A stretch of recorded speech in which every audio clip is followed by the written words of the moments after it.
Teachers are trying to grapple with the very real threat posed by mass shooters in a country that's swimming with guns and the coronavirus pandemic. So these two very serious issues are causing quite a bit of a conflict, and a New York Magazine reporter really summarized it well through a tweet. So let me share that tweet with you.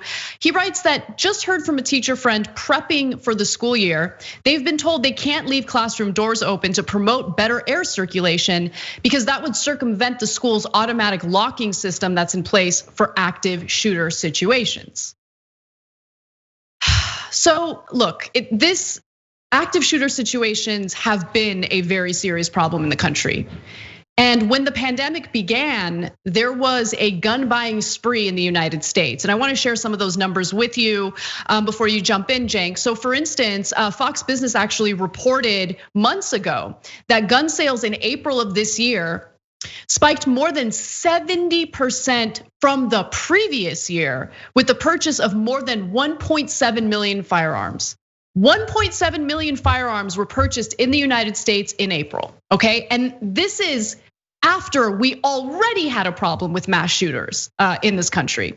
The number of gun deaths trended higher during the peak coronavirus outbreak period of March through the Memorial Day weekend in May than during the comparable time frame in 2019. This resulted in 354 additional firearm deaths. So this is according to research done by Every Town, and this is not the first study I've seen on it. Gun violence has increased in the United States during this pandemic, not school shootings because schools have been shut down for the most part, but overall gun violence has increased because what happens? You have more guns, you're gonna have more people using those guns, and you're gonna have more gun violence. And this graph gives you a little sense of that. So if you look at this graph, at the bottom where you see the dotted lines, those represent the number of gun deaths. Gun deaths and gun deaths in 2019 and 2020. And you can see how much the numbers have increased in 2019 and 2020. For instance, there's been far more gun injuries. There's a huge spike in gun injuries in 2020. And there's also, still like a pretty significant number of gun deaths. Like it's starting to spike up, during May, but this isn't a full graph. I'm really curious to see how the numbers have trended in recent months. Yeah, so look, there's a couple of different issues here. First on the guns, it's a really sad state of affairs that we now say like, well, on the upside, because we're all locked down because of a pandemic that has killed 175,000 Americans, we've had less mass shootings. Boy, man, that is damning with faint praise. But a really important thing is the graph that Anna just showed you, because what have we told you 1,000 times in the show? It's not just the mass shootings. What's a bigger problem with guns is just having them in the house. So what's our immediate reflex as Americans? Whenever there's any kind of trouble, buy guns. Guns is the answer. I forgot the question, right? But when you have more guns inside people's houses and they're locked up in the house, I don't mean the guns, the people are. They use it on each other and they use it on themselves. So the number of gun deaths continues to rise. In a house where there is no gun, you are very, very, very, very, very unlikely to have a gun death.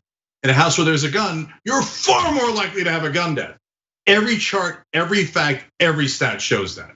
So again, we have a culture of stupidity in this country where the right wing have convinced themselves guns don't kill people, bullets are just fairy dust, and they sprinkle rainbows on you. And it's not a big deal to have guns, even though every stat says that guns lead to more deaths. Not the intruders, you. Oh no, I don't believe it. Okay, and there we are. For the 1,000th time in a row we show it.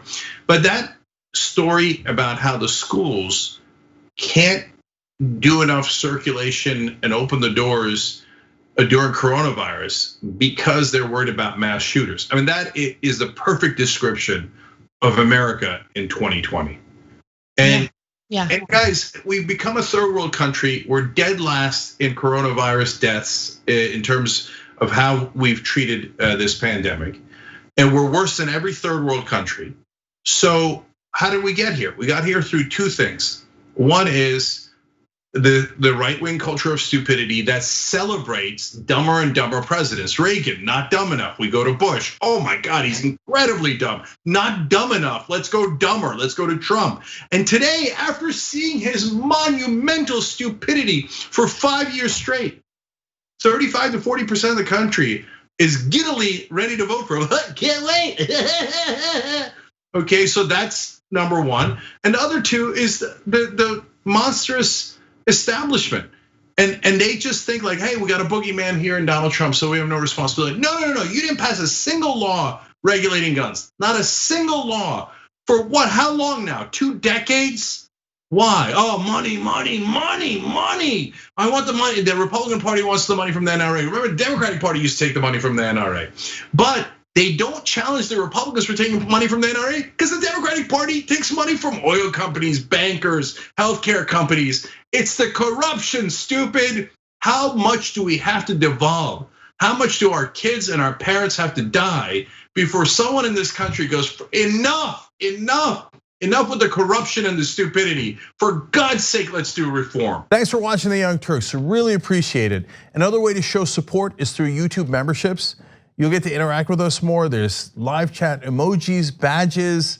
You've got emojis of me, Anna, John, JR. So those are super fun. But you also get playback of our exclusive member-only shows and specials right after they air.